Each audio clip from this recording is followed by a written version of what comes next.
Hello, welcome to the live. I'm going to invite Debs in. Give me one moment and we'll get online. Here she is.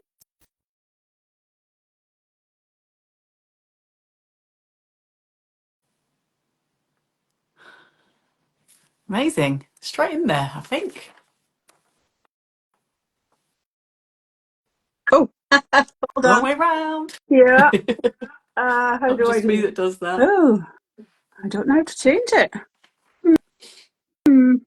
Let me come out and come back in again. Okay, cool.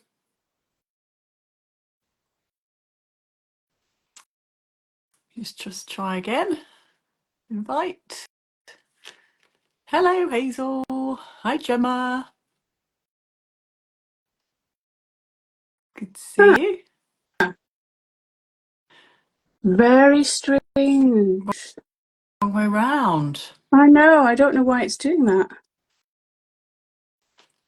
I've got some little buttons at the bottom of mine that Hmm. says microphone and flip. No, I don't have any of those. When I put on my actual video, it's the right way around. So I don't know why it's not How working in weird. here. Oh, Oh hang on. no. I tell you what, I can see. I'm going to turn this around. I can see the buttons now. Okay. My light was hiding them. Yay! There we are. We're Hello. in. Woohoo! Loving the green glasses. Oh, thank you. They're epic. My first pair of glasses were spearmint green when I was a kid. Wow. Oh, Very similar. Blast from the interesting when past. you were a kid though, because I know what era that would have been, and I didn't enjoy wearing glasses as a kid. No. I well, I was 7, so I think it was fine at the time. But I hated it in my teens. Yeah, I was desperate for Yeah. contacts. So yeah, that was hard. But yeah, love them And now. now they're so fashionable, right? Yeah, exactly. They're so cool now, but they're pretty good ones. Yeah. Love them. Anyway, welcome. Thank you. So glad you're here. So everyone that's joining, lots of people jumping on, which is exciting. Um, Somebody said no sound. Hmm. Is that for everyone? Um, Who can't you hear? Gemma says she can't hear. Can other people are here let us know if you can hear us or not, and then we'll know whether it's just Gemma's phone or it's other people as well. So pop in the chat if you wouldn't mind. Or maybe try and come in and go out again. That's what we did. So yeah, Usually work. welcome. My name's Wizz. I'm the co-founder of Valerie, and I'm very excited today to have Debs here, who is a entrepreneur. She's a coach, a model, and is an advocate for perimenopause, ADHD, and entrepreneurship. So welcome. Great. Hazel says we can hear fine. Amazing. Thank you. So yeah, Gemma, maybe might be settings on your phone or something. So brilliant. I'd love you to share a bit about your story and how you got to where you are today and your journey. How long have you got? We've got half an hour, Okay. but I'll be quick then. I mean, it's been a story. I hit perimenopause looking back because you never really know when it starts, right? So I think I was 39, but had no clue what it was for about 6 years. And in that time, I gained a ton of weight. I lost multiple jobs back to back. I had massive depression, went through a divorce, had to relocate twice because I couldn't afford where I was living. And it all culminated in a mental breakdown, wow. which was not good. And I smile about this now because I can talk about it and I've come well through the other side. But at the time, I didn't want to wake up ever again. It was rock bottom and then some. Until HRT, and whether you're pro or not pro HRT, I'm always of the opinion that if you can have it, if it's safe for you, that at least try it and see how you go. But because it helped me so much. But it's very much a personal choice. Yeah, absolutely. Yeah. And I suppose what was the pivotal point for you when you realised that it was perimenopause? Because, like you say, we all have these stories. and hear them all the time when I look back. And it's if only we knew at the time, it might be easier. But what was your pivotal point when you realised it was perimenopause? Well, I mean, it was that breakdown, and I thought it was depression. I've had depression on and off since my early 20s, Mm. which I now also relate to ADHD. Now I know that I have that. So maybe I've never had depression. It's maybe always been ADHD. Who knows? Anyway, that aside, I had gone to the doctor to say, look, this can't go on anymore. I'm at my wit's end. I don't want to live, but I don't want to die. Mm. So what can I do? And he almost immediately, and I'm very grateful for this, said to me there and then, you're perimenopausal. And I said, what? what is that? I know about menopause. What Wow. is perimenopause? Mm. Because, that wasn't really a term that we used much at that point either. Yeah. So he was very good. I'm very lucky. I know not everybody has the same success with their medical professionals, but I was incredibly lucky and was offered HRT right away. So, it wasn't kind of a choice, if you like. It was a necessity that I went to see someone, and that's what started to turn it all around. Although it's been a journey since then. Yeah. Very thirsty. I get very dry throat talking. Amazing. And so, talk to me about what you do now, because I mean, I've been following you online, and you've just written a blog for us, and it's amazing what you're doing now. It's so it's so cool. It feels like you've really like found your true self. So I often think when people get to rock bottom, it's like a chance to, all right, let's just shed all the layers. And it's not. I don't think it's about creating a new version of yourself. It's maybe finding the true version of yourself that has Yeah. been buried or done all the shoulds rather than actually finding your true self. So I'd love to hear more about that. Gosh. Okay. So I'm calling myself an impact instigator, because I empower women to have greater impact in their own lives, whether it's just in their personal life, whether it's at work or in business, whether it's online. It all comes from confidence, essentially. So that's the foundation of what I help women with, but with the purpose of creating this impact in the world, because midlife women are not here to be shut away. We're here to make a lot of noise and take up a lot of space, but many women don't realize that yet. So I help kind of show them the door and then let them walk through if they want to. And I do it in a variety of ways. I mean, as you said, I'm a coach, I'm a speaker, I am a model. Still can't quite get my head around saying that, but yes, I am a model. Which is another crazy part of the story. And I do all these things to share the message. It doesn't matter what you look like, what size you are, how old you are. There are opportunities for you, and you can be the person that you always wanted to be or always should have been. But for whatever reason, it hasn't quite come out of you yet. And, there's still time to do that. Yeah, incredible. And I imagine there must have been like challenges as you kind of have moved through, I suppose this different phase. What's been those, I suppose, challenges that's helped you go from kind of those feelings of kind of self-doubt to that self-reassurance that you feel now? I would say 80% mindset. Yeah. That is so key in, well, everything, really. And until you can adopt a brighter, more positive mindset, nothing will change. Not really. You might make a quick fix, but it's not going to be a sustainable, lasting change. So for me, it was the head stuff. And not knowing at the time I was ADHD, that's been very recently diagnosed. So I was still thinking it was depression, it was anxiety, it was the menopause symptoms giving me all this self-doubt, and the fact that my body had changed so much as well, in size, shape, in smell, right? Yeah. If we're going to get real here, my smell changed. And I had a smell, and I've never had a smell. This was a new concept to me, and I didn't like it. So many things have kind of had the impact on my own confidence. But I've worked really hard on my mindset and the things I tell myself, the things I allow myself to do or not do, and give myself kind of that freedom just to be whoever I am on any given day.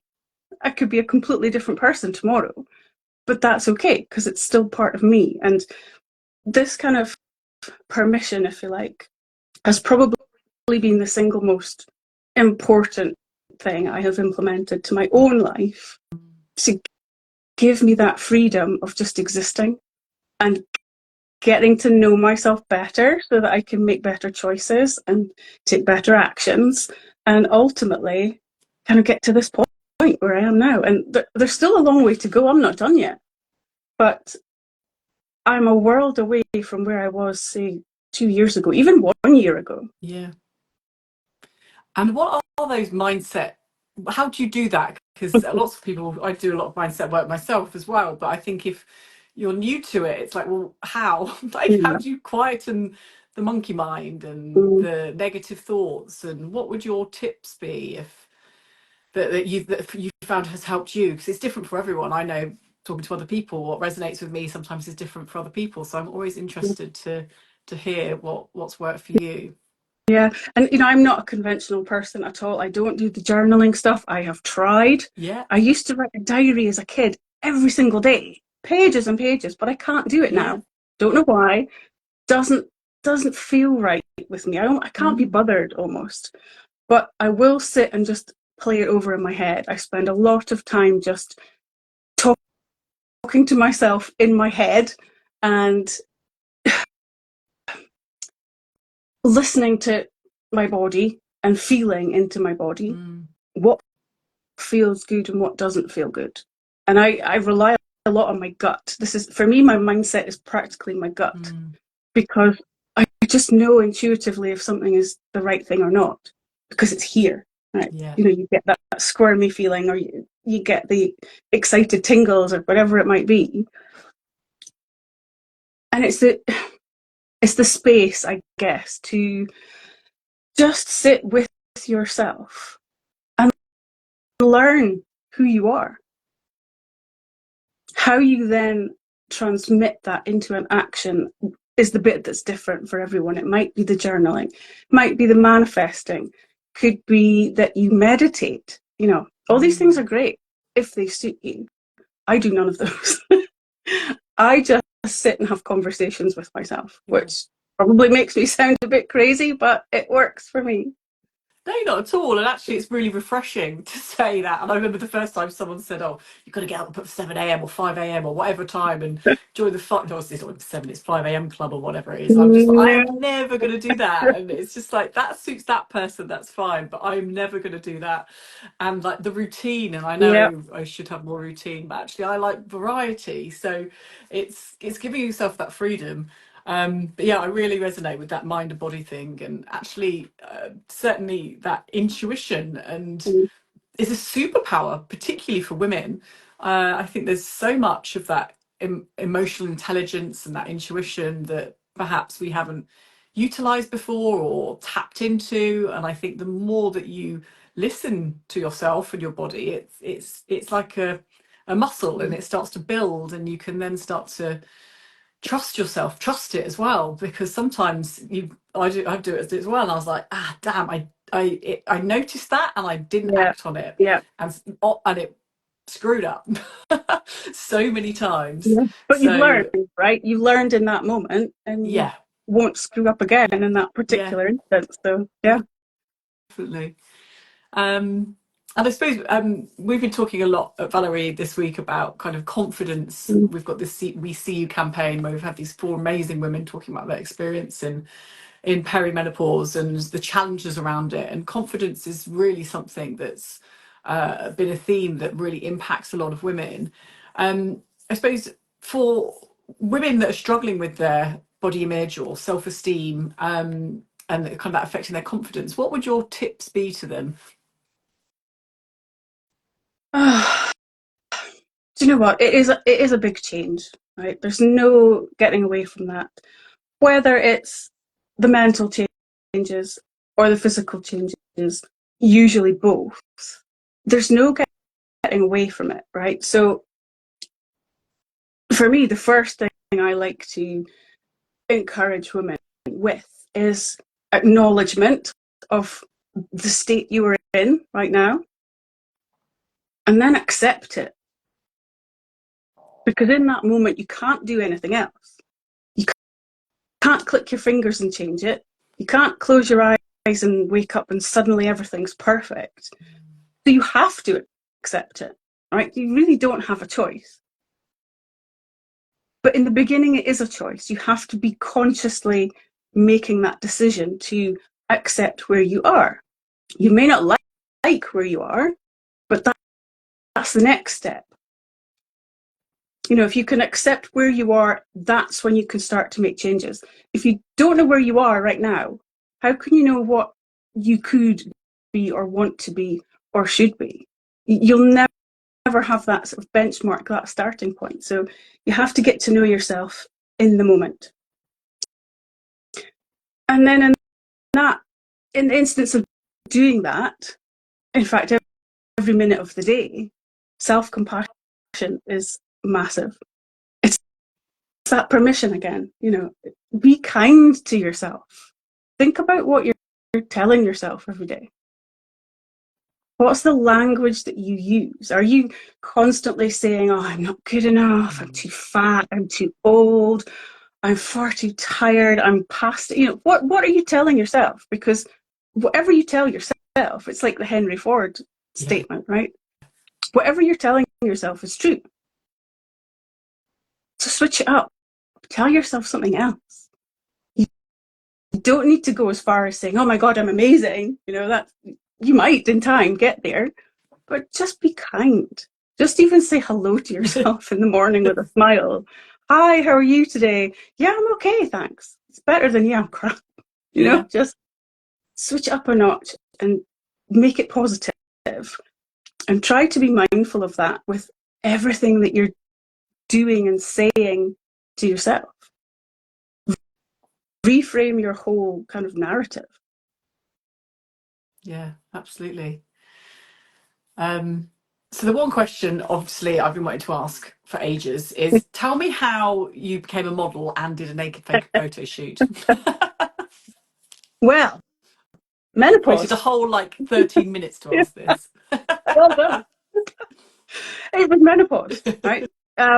Menopause enabled me to, once I'd gotten through that worst part, obviously, I decided that I wanted to help other women never get as low as I got, never feel that horrendous that you think there's no way out.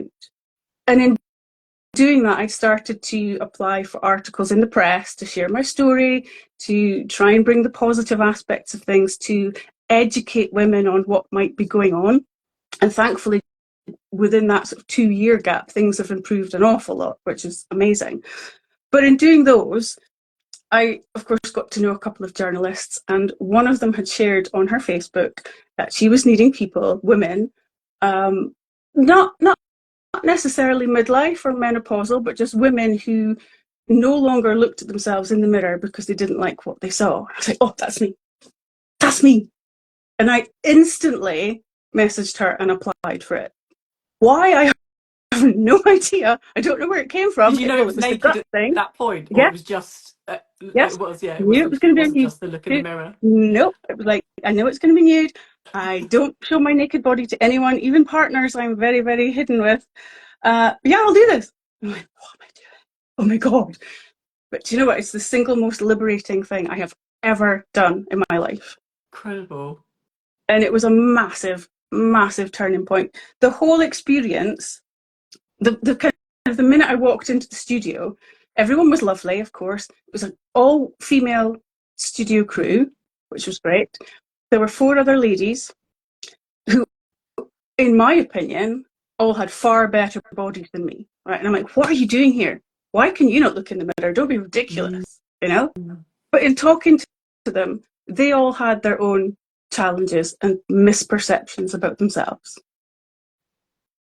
But the common factor that day was that we all saw each other as beautiful, but not ourselves. And that was a key message. It's like, okay, how does someone else look at me? Yeah. What do they see? Never mind what I see. What do they see? Because that's a different person.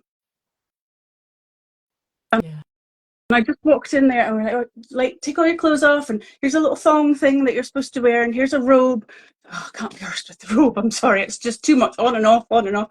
Happily parading about, boobs out, little thong on, bum waggling about, And I felt fine. It's like, what's going on? Amazing. Actually happened here. This is crazy.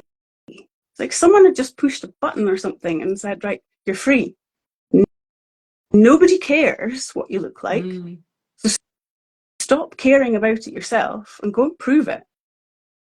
Is it like a permission thing, do you think? Or what, the other people being there? Or I think it was partly the fact that these women who I saw as beautiful and with amazing bodies that I would have died for hated themselves.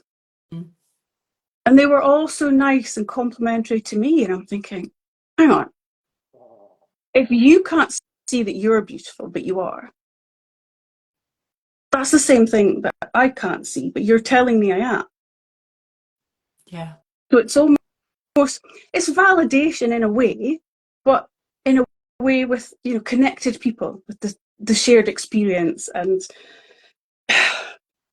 just feeling safe in that situation. That, yeah, I had no clothes on and it was going in national press, but it was very tasteful, very respectful, and actually I love the photograph that came out as a result. Amazing. So everyone should do a naked photo shoot, it sounds like.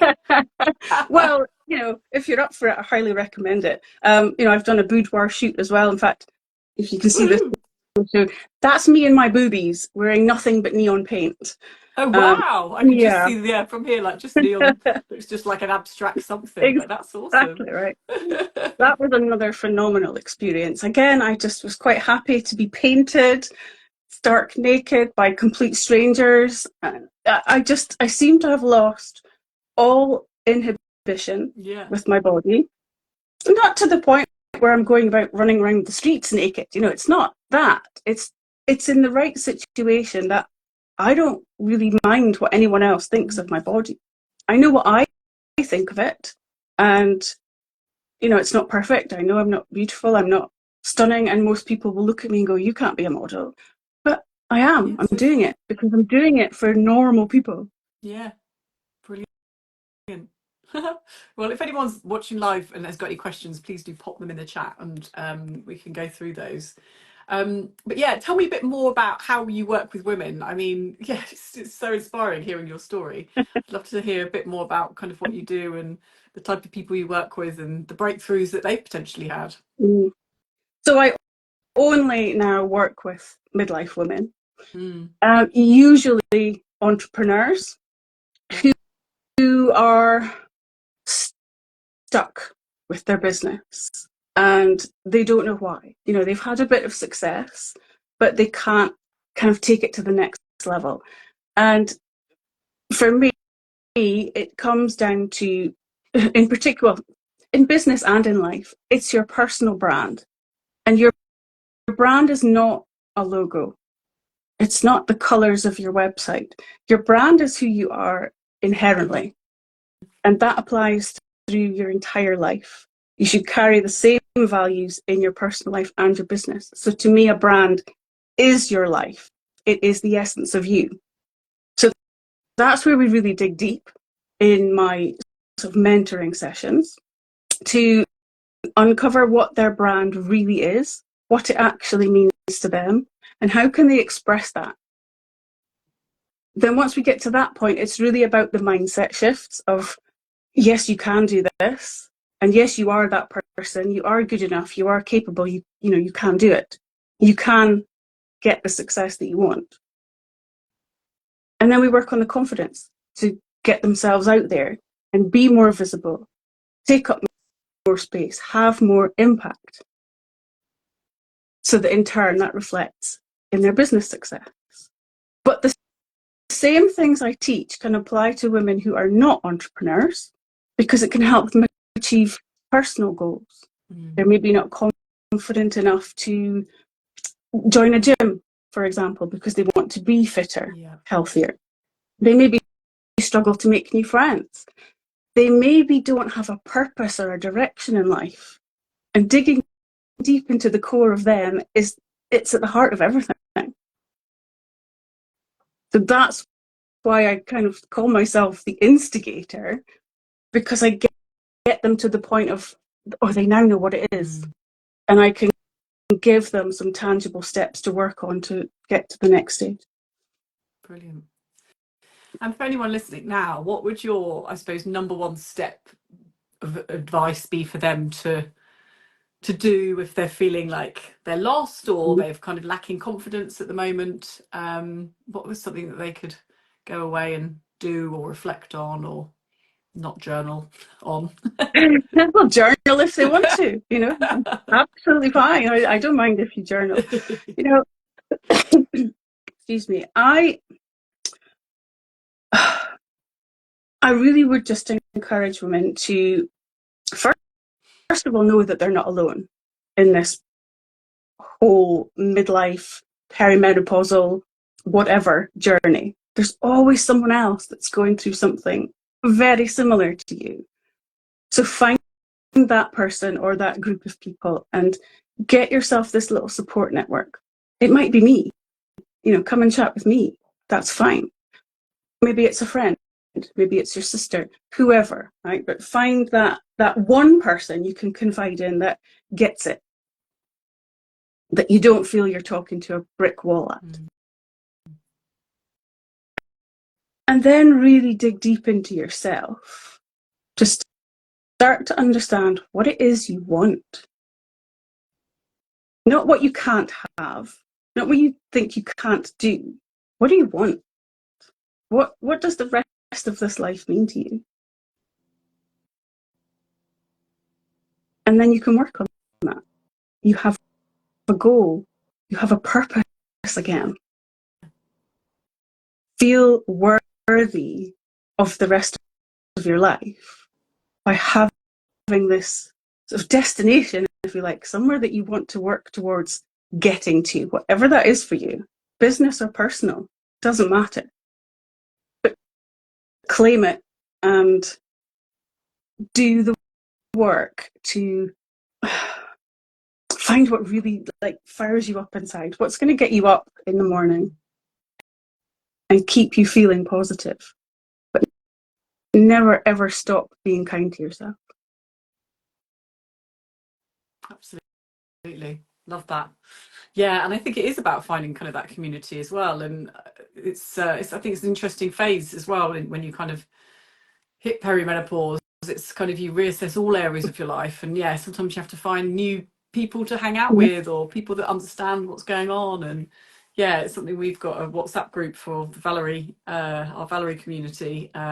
So yeah, our customers, and it's just really nice to see people connecting in there and yeah, interacting and finding a space to actually be able to talk to each other about kind of what's going on. Yeah, and have a few laughs as well. So it's yeah, I think it's just as much about what you want to release or let go of, as well as so I think sometimes if you can't, it finds too much to where you want to get to. It's like, okay, well, start with what you don't want anymore. Let it go.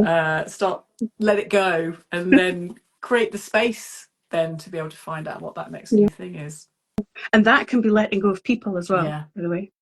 And that's scary to a lot of women, but it's very liberating. Yeah. You can do it in a way that you're not hurtful towards people. You know, you don't have to be rude and offensive, but we're not meant to be in people's lives forever necessarily. And I think if there's no benefit to knowing someone in some way, then why are you giving up your valuable time for people, activities, anything else that isn't benefiting you in some way. Yeah. And whether that's from a mental perspective, from a heart perspective, or financial. And these things will, you kind of start to give the right Yeah. about, Absolutely. about people's opinions. And most of us don't want to hurt people intentionally, so we really try not to. But on the same token, I don't care if people decide they don't like me. There are probably people watching this going, oh, I don't like what she's saying. That's Yeah. fine. I'm not here for everyone to like me. I just need one person to resonate with what I've Yeah. said, and I'm happy. Yeah. So let people go, let things go, let jobs go if necessary. If your job is making you miserable, find something else to do. Absolutely. Oh, amazing. Well, I've loved chatting with you this evening. Thank And yeah, please go and follow Debs and come and follow us at Valerie as well. And yeah, we'll be doing some more things together. So Debs wrote a blog for us as well. So you can also find that on our website if you want to go into a bit more detail. But yeah, thank you very much for joining me today. Oh, Shirley commented. Oh, that's Brilliant. my Yeah, lovely glad you took some Shirley. valuable information. Hello, my darling. Thank you for watching. Brilliant.